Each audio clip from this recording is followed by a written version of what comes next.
Hello കൂട്ടുകാരെ, എല്ലാവരും സുഖമായിട്ടിരിക്കുന്നെന്ന് കരുതട്ടെ. ഇന്നൊരു വെറൈറ്റി ഉപ്പുമാവ് ഉണ്ടാക്കാൻ പോണേ. സൂചി ഗോതമ്പ് വെച്ച് എല്ലാവർക്കും കഴിക്കാൻ പറ്റും. വെയിറ്റ് കുറയ്ക്കുന്നവർക്കും എല്ലാം നല്ലതാണ്. ഷുഗറുകാർക്ക് ഞാനൊരു ഗ്ലാസ് സൂചി ഗോതമ്പ് എടുത്ത് അരമണിക്കൂർ വെള്ളത്തിലിട്ട് കുതിർത്ത് കുക്കറിനകത്തിട്ട് ഒരു വിസിലടിച്ച് വേവിച്ച് വെച്ചിരിക്കുകയാണ്. ഉപ്പും ചേർത്താണ് വേവിച്ചത്. കടുക് പൊട്ടിക്കാനുള്ള ചുവന്നുള്ളി, ചുവന്ന മുളക്, ഇഞ്ചി, പച്ചമുളക്, കറിവേപ്പില ഇതെല്ലാം അരിഞ്ഞ് വെച്ചിട്ട് ക്യാരറ്റ്, ബീൻസ്, സവാള, മുരിങ്ങയില ഇട്ട് ഞാൻ ഉപ്പുമാവ് ഉണ്ടാക്കുന്നത്. മുരിങ്ങയില എല്ലാ ഗുണങ്ങളെല്ലാവർക്കും അറിയാമല്ലോ. കടുകിട്ട് പൊട്ടി അത് ഓരോന്നോരോന്നായിട്ട് നമ്മളിട്ട് വഴറ്റുക. എല്ലാം വഴന്നു ലാസ്റ്റ് നമ്മുടെ മുരിങ്ങയില വിറ്റാമിൻ സാധനമാണ് ഇല, അതുകൂടി ഇട്ട് വഴറ്റുക.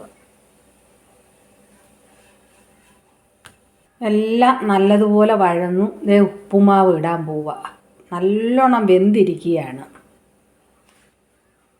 ഇതങ്ങോട്ട് തട്ടിയിട്ട് നമുക്ക് ഇളക്കാം. ഒരു തുള്ളി വെള്ളം നമുക്ക് തിളപ്പിച്ച് വെച്ചിരിക്കുന്ന വെള്ളവും കൂടെ ഇച്ചിരി ഒന്ന് വിതറണം. കാരണം ഇതിനി ഒന്നുകൂടെ ഒന്ന് റെഡി ആവാനുണ്ടല്ലോ. ഇത് അടച്ച് വെക്കാൻ പോവുക. അടച്ച് വെച്ചു. കുറച്ച് കഴിഞ്ഞ് നമുക്ക് നോക്കാം. ഉപ്പുമാവ് റെഡിയായി. നമുക്ക് അടപ്പെടുക്കാം.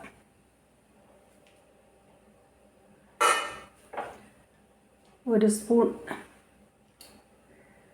നെയ്യും കൂടെ ഒഴിക്കണം. നെയ്യ് ഒഴിച്ച് നമുക്ക് ഇളക്കാം. നല്ല സൂപ്പർ ഉപ്പുമാവ് ഇവിടെ റെഡി. ഉപ്പുമാവ് ഇവിടെ റെഡിയായി. പ്ലേറ്റിലോട്ട് ഇടാൻ പോവുകയാണ്. നമ്മൾ നോക്കൂ, അതിൻ്റെ ഭംഗി കണ്ടോ. പച്ചക്കറികളെല്ലാം ചേർന്നുകൊണ്ട് നല്ല സാധനമാണ്.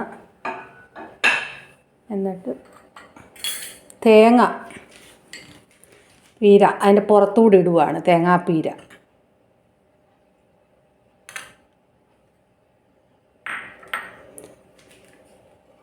നോക്കൂ,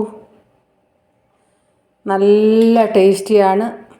മുരിങ്ങയില ഗുണം എല്ലാം കൊണ്ടും നല്ലതാണ്. കഴിക്കാത്ത ആൾക്കാരും ഇത് കഴിക്കും.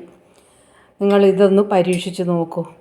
ഈ വീഡിയോ ഇഷ്ടമായാൽ സബ്സ്ക്രൈബ് ചെയ്യുക, ലൈക്ക് ചെയ്യുക, ഷെയർ ചെയ്യുക, കമൻറ്റ് ചെയ്യുക. Okay, by.